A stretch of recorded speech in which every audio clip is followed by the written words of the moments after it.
કચ્છ જિલ્લામાં ઉનાળાની સિઝને પકડ મજબૂત બનાવી છે। ચૈત્ર મહિનાના પ્રથમ સપ્તાહના અંતે સૂર્યનારાયણે તેના આકરા તેવર દેખાડ્યા છે। મહત્તમ તાપમાનમાં વધારો થતા પ્રખર તાપની આણ વર્તાઈ છે। આબમાંથી આગ વરસી રહી હોવાથી કચ્છનું જનજીવન પ્રભાવિત થયું છે। શુક્રવારે 44.5 ડિગ્રી તાપમાન સાથે જિલ્લામાં ભુજ દેશનું સર્વાધિક ગરમ મથક બન્યું હતું। હવામાન વિભાગે આગામી 6 દિવસ માટે ગરમીના આકરા મોજાની ચેતવણી જારી કરી છે। કચ્છમાં 6 દિવસ માટે ઓરેન્જ એલર્ટ જાહેર કરવામાં આવ્યું છે। કચ્છમાં વિતેલા 48 કલાકમાં મહત્તમ તાપમાનમાં 2 ડિગ્રી જેટલો વધારો થયો છે।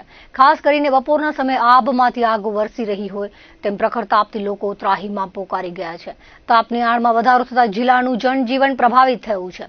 બપોરથી મોડી સાંજ સુધી રસ્તાઓ અને બજારો સુમસામ બની જાય છે। અબોલ પશુ પક્ષીઓ પણ પ્રખર તાપથી બચવા છાયડો શોધતા નજરે ચડી રહ્યા છે। શુક્રવારે ભુજમાં ઉનાળાની વર્તમાન સિઝનનું સૌથી વધુ તાપમાન નોંધાયું હતું। ભુજ શહેરમાં 44.5 ડિગ્રી મહત્તમ તાપમાન સાથે દેશનું સૌથી ગરમ મથક બન્યું હતું।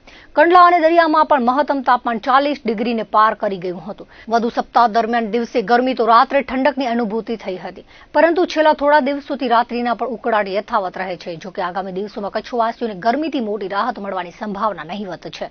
રાજ્યના હવામાન વિભાગે આગામી 6 દિવસ માટે કચ્છ જિલ્લા માટે ઓરેન્જ એલર્ટ જાહેર કર્યું છે। આગામી શુક્રવાર સુધી મહત્તમ તાપમાન 44 ડિગ્રી કે તેની આસપાસ રહેવાની સંભાવના છે।